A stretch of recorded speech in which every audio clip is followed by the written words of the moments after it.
saudara, jumpa kembali bersama saya Desi Indriani dalam Dialog Indonesia hari ini. Dan siang hari ini kita akan diskusi mengenai upaya mengoptimalkan penanggulangan bencana di daerah.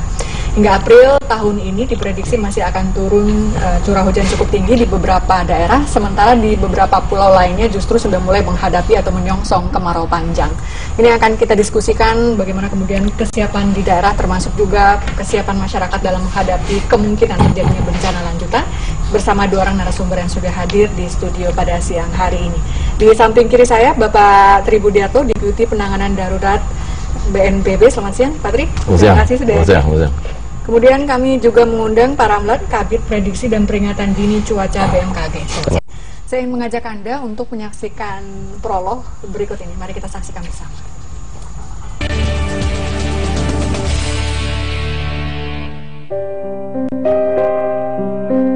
Waspadai bencana alam. Mengingat cuaca ekstrim khususnya musim penghujan masih akan berlangsung hingga April 2017 mendatang.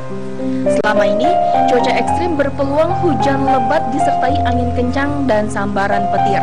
Bencana hidrometeorologi seperti banjir, longsor, dan puting beliung masih terus mengancam hingga musim penghujan berakhir. Berdasarkan data yang dilansir laman BNPB, selama 2 bulan terakhir tahun ini tercatat 654 bencana yang mengakibatkan 61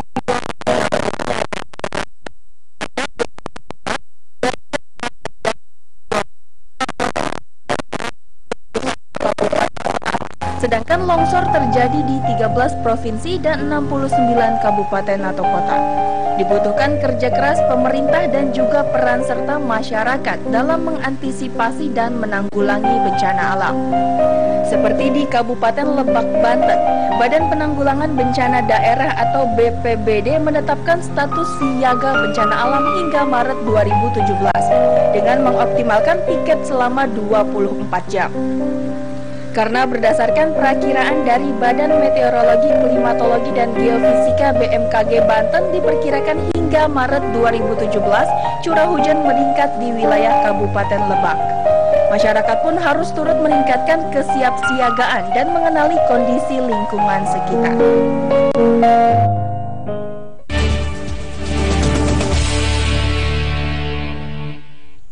Saudara, kembali bersama kami dalam Dialog Indonesia hari ini. Saya mau ke Pak Ramlan dulu. Pak Ramlan, situasi prediksinya seperti apa cuaca? Ya, untuk pada musim hujan ini memang Desember, Januari, Februari merupakan puncak musim hujan. Namun memasuki musim Maret dia mulai meluruh. Artinya kita ada memasuki musim pancaroba. Dalam artian dalam musim pancaroba bukan tidak ada hujan. Hujan masih bisa terjadi, sering terjadi, namun hujannya cukup lebat di suatu daerah, tapi lingkupnya kecil.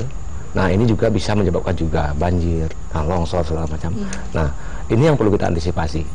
Demikian juga pada saat-saat musim pancaroba, itu pertumbuhan-pertumbuhan awan cumulonimbus yang sering terjadi, sehingga dapat menyebabkan puting beliung, angin kencang. Nah, ini yang perlu kita antisipasi untuk musim-musim akhir musim hujan dan memasuki musim pancaroba ini. Oke, berarti dari dari Februari ke Maret ini adalah situasi di mana angin awan CB cumulonimbus akan mulai tumbuh-tumbuh. Ya. Itu akan berpengaruh juga untuk penerbangan. Tentu di penerbangan itu sangat merupakan suatu yang hambatan sekali untuk memasuki atau menghadapi awan-awan cumulonimbus.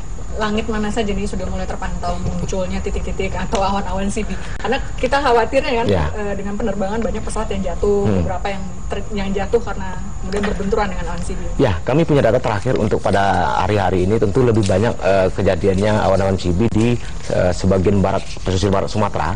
Nah, itu ada karena pengaruh saat ini adalah pertemuan-pertemuan angin antara angin dari selatan kemudian dari utara, kemudian bertemu di wilayah Katulistiwa. Nah, di Samudra Hindia ini banyak sekali penguapan yang cukup besar sehingga memasuki wilayah pesisir barat Sumatera hingga ke Kalimantan juga banyak awan-awan CB yang tumbuh. Tumbuh ya. Oke. Saya mau ke Pak Tri, dalam 2 bulan terakhir katanya sudah tercatat 654 bencana. 2 bulan loh, baru kita menapak menjalani tahun 2017. Ya, saya kira gini, Indonesia ini luas, 34 provinsi, 514 kabupaten kota. Dan yang menarik di Indonesia ini adalah bahwa persen dari kejadian bencana sejak 5-10 tahun terakhir ini memang didominasi oleh hal-hal yang tersangkut paut dengan air, namanya hidrometeorologi.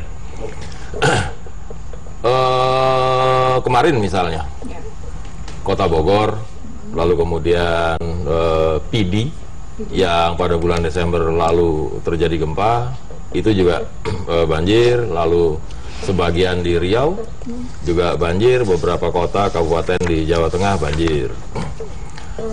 Banjir tentu harus difahami sebagai sebuah sistem yang terjadi. Jangan diartikan sekedar air belaka, tetapi harus dilihat ada apa ini, ada apa, sehingga kita konkret dan cerdas di dalam melihat itu. Banjir biasanya yang pertama memang ada unsur ekstremitas dari hujan. Banyak kasus mengungkapkan bahwa jumlah air yang turun pada satu hari itu ternyata kalau dirata-ratakan hari-hari kemarin bisa 1 minggu atau 2 minggu. Jatah 2 minggu atau jatah 1 bulan ditumpahkan pada hari itu. Itu juga potensi banjir. Potensi hujan besar yang mengakibatkan banjir. Lalu kemudian yang kedua, dalam perspektif ke ekosisteman, kesisteman besar sumber daya alam kita. Kita bisa melihat secara kasat mata, secara visual, ternyata banyak juga gunung-gunung kita, hutan-hutan kita yang sudah gundul misalnya. Ini saya kira pengaruhnya luar biasa. Bagaimana sebetulnya fungsi vegetasi, fungsi pohon yang seharusnya menampung air, sehingga air yang jatuh dari atas langit itu kena daun dulu, lalu kemudian ke batang, ke ranting, baru ke tanah, ternyata juga itu semakin berkurang. Ini pengaruhnya besar. Belum lagi kalau kita bicara tentang wajah daerah aliran sungai kita dan sungai-sungai kita, itu dalam satu sistem yang sama, dalam satu circle yang sama. Ternyata banyak sekali daerah aliran sungai kita yang juga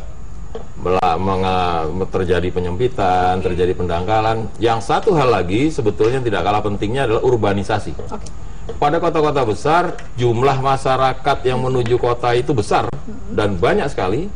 Dan salah satu tempat yang biasanya dicari adalah di pinggir sungai. Kenapa di pinggir sungai? Karena mereka datang tidak cukup banyak uang, sehingga dia membangun di pinggir sungai. Ketika membangun 1 dibiarkan, bangun 2 dibiarkan, bangun 10 dibiarkan, bangun 1000 jadi masalah. Nah, sehingga antara hulunya yang namanya hutan, daerah aliran sungai, dan di sebelah hilirnya menjadi satu kesatuan. Saya kira itu. Sehingga tidak serta-merta kita katakan hujan pasti banjir dan lain-lain. Saya kira harus tidak juga bisa kita mengatakan banjir karena kiriman. Nggak bisa kayak gitu juga kan. Karena ada kemudian siklus yang terputus-putus di situ kan. Siklusnya yang dirusak kan. Iya, kalau bicara kiriman ada pengaruhnya, tapi jangan kemudian kita mendominasi konsep kiriman itu untuk menggeneralisir bahwa alam tidak bersahabat dengan kita. Tapi kalau begitu gini, ini menarik Pak Tri. Ya. Di lapangan Pak Tri menemukan bahwa kita sebetulnya kan ada RT RW ya, ada zonasi-zonasi sebetulnya. Itu yang kemudian ditabrak di daerah-daerah. Saya kira secara faktual begitu. Ada tata ruang yang sudah disahkan, tetapi faktanya di lapangan tidak cukup mampu kita mengendalikan itu. Mana ruang terbuka hijau, mana tempat permukiman, mana tempat pabrik, mana perkantoran, dan lain-lain. Itu kayaknya kontrolnya harus dipertingkatkan. Berarti komitmen dari pemerintah daerah juga perlu dipertanyakan di situ. Unsur pengawasan menjadi penting. Siapa yang mengawasi? Tentu dinas-dinas, badan-badan punya kompetensi dengan itu. Bagaimana caranya regulasi dimainkan? Pendekatannya seperti apa? Dimulai dari hal-hal yang persuasif, dialogis, humanis, sampai hal-hal yang menyangkut penegakan hukum. Jadi regulasinya dipermainkan. Ya, saya kira konsistensi dan keberanian bertindak yang harus ditambah. Lalu kemudian bahasa kampungnya kira-kira nyalinya ditambah lah. Kalau tidak begitu maka akan terus terjadi. Karena ujung-ujungnya banjir seperti apapun, kalau di kiri kanan sungai, di bantaran sungai tidak ada manusia, maka tentu tidak akan terjadi korban manusia. Tapi gini, kalau misalnya di das ya, daerah aliran sungai pun ternyata kan tidak dihuni oleh kawasan-kawasan kumuh. Pemukiman mewah pun sekarang sudah bersih. Pada beberapa tempat saya kira banyak terjadi seperti itu. Dan lagi-lagi konsistensi terhadap penegakan aturan yang dibikin oleh kita sendiri harus mulai dimainkan. Kalau tidak maka akan terus menjamur. Dan ketika terus bertambah menjadi besar, maka semakin sulit kita mengendalikan itu. Di sisi lain, hujan akan terus datang pada periode berikutnya. Oke. Dan biaya tentu lebih mahal kan? Oh iya, iya. Jadi mau berapapun anggaran yang kemudian dialokasikan dalam APBN untuk menyelesaikan ini nggak akan selesai kalau kemudian hulunya tidak diperbaiki. Ya, saya kira ada pilihan-pilihan. Saya kira pilihan-pilihan memperbaiki tidak bisa sepotong-sepotong. Memperbaiki hulu harus bersamaan dengan memperbaiki daerah aliran sungainya, harus juga bersamaan dengan ngurusi masyarakatnya. Jangan kemudian kita mendikotomikan dan membuat segmentasi. Bagi orang ahli hutan mengatakan yang penting hutan ditanam. Tidak bisa seperti itu. Hutan tetap ditanam sekarang, sungai tetap diurus sekarang, masyarakat tetap diatur sekarang. Jangan kemudian salah satu meninggalkan yang lain. Kalau salah satu meninggalkan yang lain, maka akan berputar-putar itu saja dan tidak menyelesaikan persoalan. Ya, harus bersamaan. Pak Ramlan. Ya. Ini kan seperti kata Pak Tri tadi, banjir aja Bogor, apalagi yang di bawah ini bisa kelelep kita kalau kemudian daerah kawasan tinggi saja banjir. Nah, sebenarnya memang salah satu faktor penyebab banjir segala macam memang ada hujannya. Tapi kita tidak melihat terjadi satu sistem semuanya. Yang penting lingkungan. Tentu kalau lingkungan bagus juga banjir sebesar apapun hujan, kalau drainasenya bagus, lingkungannya semua tertata rapi, tentu juga akan mengurangi dampak-dampak banjir yang meluas gitu. Nah, saat ini kan kita lihat kondisinya memang hujan tinggi, kemudian memang curah hujan cukup tinggi tahun ini dibandingkan 5 tahun terakhir, atau sebetulnya ini memang masih dalam skala yang... Kalau kita bandingkan tahun 2016, saat ini itu hujannya lebih rendah daripada tahun 2016, karena kondisi tahun 2016 itu memang dikategorikan ada pengaruh La Nina, hujan yang cukup banyak. Tapi kalau kita bandingkan 2015, 2017 memang lebih besar daripada 2015, karena pengaruh-pengaruh dari global ataupun regional dari hujan ini tentu ada beberapa macam. Seperti yang tahun 2015 memang ada kondisinya La Nina atau El Nino, itu identik dengan musim kering di wilayah Indonesia. Nah, 2016 kemarin itu ada pengaruh dari La Nina, jadi di Indonesia itu ada tambahan suplai uap air, artinya hujan yang cukup besar. Nah, kemudian nanti kalau sudah terjadi hujan besar begini, ya kita sebagai masyarakat tentu kalau tidak beradaptasi, ya memitigasi sedini mungkin. Nah, kita mitigasi bagaimana? Kita memberikan informasi sedini mungkin, baik nanti untuk tindakan. Oke, Pak Rahman, kalau misalnya 2017 ini dibandingkan 2016, ya. Curah hujannya tidak sehebat 2016. 2016. Dan kalau kita lihat kan hujan pun tidak terjadi secara masif ya, hampir tidak setiap hari. Tapi kalau kita lihat Jakarta misalnya, ini kan titik-titik banjir terjadi begitu dalam skala masif ya, di beberapa tempat, beberapa titik kemudian ditemukan genangan air ataupun banjir dalam ketinggian sekian meter. Ya, kadang-kadang kan kita lihat kan saat ini yang terjadi banjir tanggal 13 atau tanggal 21 kemarin, itu memang hujannya memerata di seluruh Jabodetabek. Nah, sehingga daya tampung lingkungan itu memang tidak memadai gitu. Kemudian juga faktor lain juga saat aliran air menuju ke muara atau laut, itu kondisi laut saat itu memang lagi pasang tinggi juga gitu. Pada saat itu, sehingga aliran massa atau aliran air yang ada di baik di hulu di sekitar penyangga aliran juga akan terhambat. Nah, saat ini kita lihat itu bersamaan tidak? Misalnya kan ada yang mengatakan karena faktor rob misalnya, air pasang juga. Ya, itu yang salah satu. Tapi kan rob itu kan dalam sebulan itu paling sekali, 2 kali maksimal kan, tidak setiap hari gitu ya.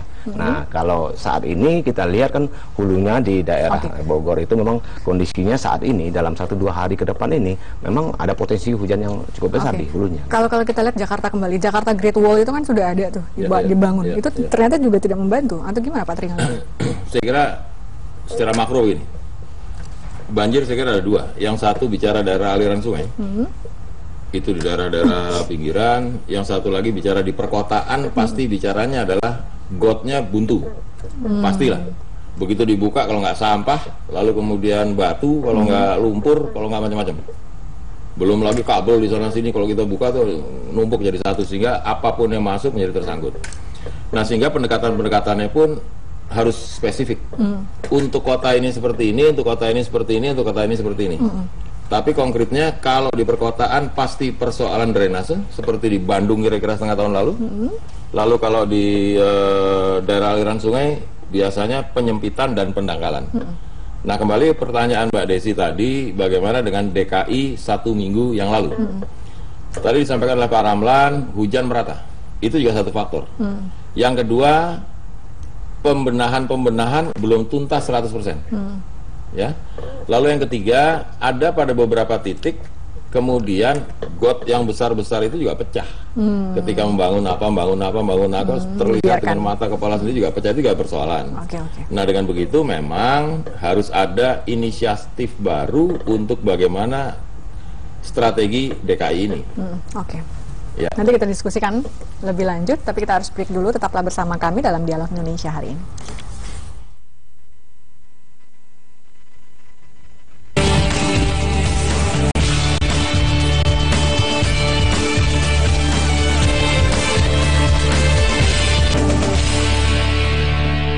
Terima kasih saudara, kembali bersama kami dalam Dialog Indonesia hari ini, dan kita masih bicara upaya mengoptimalkan penanggulangan bencana di daerah. Kembali dengan Pak Ramlan dulu saya. Pak Ramlan tadi mengatakan karena Indonesia ini begitu luas, di suatu pulau katakanlah masih curah hujan tinggi, tapi di pulau lain di sebelah sana mungkin sudah mulai menyongsong musim kemarau. Ini sudah mulai terlihat titik-titik panas saat ya, kalau nanti titik panas biasanya memang saat musim-musim kemarau mulai bermunculan. Namun saat ini kan belum berakhir semua musim hujan. Ya, tadi artinya walaupun ada titik, ini akan dimulai di titik mana dulu? Di pulau mana dulu akan kemungkinan muncul? Biasanya di Sumatera itu biasanya di Riau. Yang langganan seperti kalau terjadi kebakaran atau asap biasanya Riau, Kalimantan, gitu kan. Memang daerah situ yang sering terjadi gitu. Namun dari daerah lain tentu panasnya itu tentu tidak menyebabkan kebakaran hutan. Karena memang di perkotaan juga kita pantau juga cukup panas. Titik panas itu memang sangat sensitif untuk menimbulkan kebakaran, itu seperti apa? Memang harus ada pemicunya dulu atau bagaimana? Ya, tentu kalau komputernya udah 80 di atas sampai 100%, tentu kalau daerah itu kering dan panas, ya dengan gesekan apapun tanpa disuruh bisa terbakar gitu. Atau kita melempar puntung rokok saja bisa menyebabkan terbakar semua gitu. Nah, demikian juga kalau daerahnya daerah itu cukup panas namun daerahnya tidak lahan gambut. Nah, itu juga penanganan atau tingkat kemudahan terbakarnya juga cukup rendah gitu. Tentu daerah itu berbeda-beda tuh semuanya gitu. BNPB pengalaman 2015 ya, saya pikir titik apinya di mana-mana ya. Waktu itu Palembang, Pekanbaru, Medan juga ada. Saya kira yang menarik kalau kaitannya dengan asap, kebakaran hutan dan lahan, 2016 paling tidak berhasil menurunkan dibandingkan dengan 2015, turun bangsa 85%. Saya kira luar biasa ini. Ada persoalan kesiapsiagaan masyarakat setempat yang lebih baik dibandingkan tahun sebelumnya. Ada persoalan dibantu oleh Tuhan Yang Maha Esa dengan hujan, dibantu dengan kebersamaan, dibantu dengan sistem yang lebih baik dan lain-lain. Nah, pertanyaannya lalu kemudian bagaimana dengan 2017? Kemarau akan datang. Dan ini kayaknya akan kemarau panjang ya. Kondisi seperti kemarin juga pasti akan terjadi. Untuk Provinsi Riau, 2 minggu lalu mereka sudah menyiapkan dalam bentuk apel siaga bencana asap akibat kebakaran hutan. Lalu kemudian 1 minggu yang lalu di Palembang. Saya kira ini langkah yang positif yang harus didukung oleh kita semua. Ternyata mereka mempersiapkan lebih awal. Sehingga dengan begitu semua hal yang akan berpotensi menghasilkan asap akibat kebakaran hutan dan lahan bisa terdeteksi sejak awal. Kesiapannya dengan menambah kesiapannya saya kira jauh lebih bagus dibandingkan tahun lalu. Kementerian Kehutanan saya lihat lebih siap. Lalu BMKG sudah memberi sinyal terus setiap hari. Teman-teman dari Kementerian Pertanian, dari Perkebunan juga sudah dalam satu komando yang sama, sehingga logika pikir saya interaksi dan integrasi pasti lebih bagus. Dengan begitu maka apabila betul-betul kering terjadi, asap muncul, mematikan lebih gampang. Nah, ini tentu berdasarkan pengalaman yang bertahun-tahun. Kunci utamanya sebetulnya adalah bagaimana para pihak, saya tidak menyebut rakyat, tapi para pihak yang biasa bermain api dipastikan tidak bermain api. Filosofinya adalah bahwa tidak mungkin Tuhan membakar tanamannya sendiri. Dari banyak penelitian, ternyata 98% lebih api itu muncul karena kesengajaan oleh orang. dengan berbagai alasan. Alasan ekonomi, alasan politik, alasan perusahaan, alasan perut, dan lain-lain, macam-macam alasan. Tetapi secara faktual, hasil penelitian mengatakan pasti oleh manusia. Tidak mungkin terjadi sendiri. Tidak mungkin Tuhan membakar tanaman sendiri. Nah, karena itu harapan saya kepada semua pihak, baik yang biasa kemarin membakar maupun kita yang tugasnya memadamkan api, itu adalah mengajak semua untuk tidak membakar lagi. Penegakan hukum penting dong ya? Penegakan hukum saya kira menjadi satu hal yang harus secara bersamaan dan tidak boleh juga ditunda-tunda. Sosialisasi penting, pemadaman penting, kebersamaan penting, penegakan hukum penting, mematikan penting. Nah, ini harus bersamaan. Ruang dan waktu jangan dipilah-pilah. Nah, kalau Anda mengatakan, yaudah nanti penegakan hukum belakangan saya setelah apinya mati, maka lupa dia. Bara yang panas menjadi es yang dingin, lalu kemudian kelupaan. Sosialisasi mengatakan, ya besok-besok saja, nggak bisa. Ya sosialisasi, ya penegakan hukum, ya upaya pemadaman, ya bicara macam-macam lah.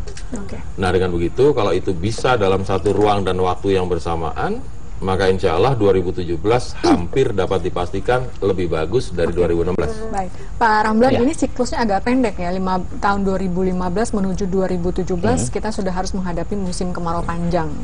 Sebenarnya kalau siklus itu memang tidak ada yang sama untuk musim. Namun kita lihat untuk memasuki musim kemarau yang 2017 nanti, itulah yang penting kita di BMKG tentu sebagai institusi yang memberikan informasi sebelum kejadian. Berapa lama sih kemungkinan musim kemarau ini akan berlangsung? Ya, nanti di wilayah Sumatera terutama ya lebih awal jatuhnya musim-musim kemaraunya, karena memang setiap wilayah di Indonesia itu tidak sama. Ada lebih sekitar 342 zona yang berbeda datang musimnya. Ada yang lebih awal, ada yang lebih akhir, dan bahkan pada bulan-bulan April dan Mei nanti justru wilayah-wilayah misalnya Maluku, kemudian Papua, justru itu masih hujannya masih tinggi gitu. Nah, namun wilayah Sumatera, kemudian Jawa itu April ini sudah mulai menurun, dan bahkan nanti bulan Mei memasuki musim kemarau. Nah, tentu seperti Pak Tri bilang tadi, kita sebelum kejadian antisipasi dulu. Ya, seperti yang tanggal 30 Desember yang lalu kita bersama-sama baik BNPB, KLHK semua kita antisipasi bahwa nanti akan datang musim kemarau. Tentu antisipasinya apa? Nah, saat musim hujanlah kesempatan kita untuk menampung air. Nah, sehingga kita beberapa wilayah juga KLHK juga membuat suatu embung-embung air yang dapat nanti suatu saat air kering nanti bisa dijadikan sebagai bahan stok, untuk stok air ya. Stok airnya. Pak Ramlan, kalau kita lihat tahun 2016 misalnya kayak Israel gitu kan sempat mengalami kebakaran hebat memang karena musim panas seperti itu di sana. Nah, kalau di kita situasi apakah bisa semengerikan itu atau gimana? Nah, kita berbeda iklim dengan sana. Memang di daerah padang pasir sana memang suhunya pun cukup tinggi. Nah, kita di sini ya sekitar 36, 37 dan 40 itu sangat jarang terjadi. Di atas ya, permukaan. Iya, di permukaan. Di permukaannya. Nah, kalau nanti kita kan mengukur di permukaan. Ya, tentu kalau di wilayah Indonesia yang banyak misalnya vegetasi, tumbuhan segala macam, tentu semakin ke bawah semakin dingin. Ya, tentu kalau wilayah-wilayah yang sekitar pantai, kemudian daerah perkotaan itu suhunya juga akan berbeda juga. Ya. Pak Tri, ini tentang informasi yang beredar di tengah masyarakat. Ada yang mengatakan akan terjadi gempa bumi lah, ada yang akan mengatakan terjadi tsunami, bahkan titik api seperti ini juga dikhawatirkan. Gimana sih masyarakat harus merespon? Ya, saya kira ada dua hal. Yang pertama terkait dengan titik api. Kita semua relatif lebih siap dibandingkan tahun 2016. 2016 jauh lebih siap dibandingkan 2015. Nah, karena itu kekhawatiran banyak hal terkait dengan ketidakmampuan pemerintah saya kira nggak usah diragukan lah. Kita tidak main-main, kita punya komitmen yang sama, seluruh kementerian, seluruh kelembagaan punya komitmen yang sama untuk membuat agar 2017 ini lebih bagus, lebih hebat, lebih mampu mengendalikan api dan asap. Pasti itu dijamin. Yang kedua tentang berita hoax. rumah ke kantor bercerita tentang berita itu, Ya, ada dan gempa, saya konfirmasi dengan beberapa teman dari sumber beritanya itu, ternyata mereka mengatakan itu berita bukan dari kami. Nah, saya mohon kepada masyarakat yang suka iseng seperti itu, mohon jangan. Oke. Anda Bukan tidak dari pernah, lembaga resmi Anda ya? tidak pernah menjadi pengungsi, lalu Anda bikin hal-hal seperti itu, rasanya menjadi tidak nyaman buat banyak orang. Itu menyakitkan ya, sebetulnya. Dan luar biasa, dampaknya luar biasa. Jangan membuat masyarakat semakin grogi dalam hidup ini, semakin tidak nyaman, tetapi justru dibalik. Bagaimana para pencinta IT dan penggemar IT yang betul itu membuat masyarakat menjadi nyaman melaksanakan kehidupannya sendiri. Ya, berilah informasi yang menyejukkan. Saya kira itu. Jangan menjadi provokator. Terus memprovokasi masyarakat dengan informasi yang tidak benar. Terima kasih Pak Tri. Sama-sama. Terima kasih Pak Ramlan untuk diskusi kita. Dan saudara, demikian tadi diskusi kami dalam Dialog Indonesia hari ini. Terima kasih atas kebersamaan Anda. Selamat siang, sampai jumpa.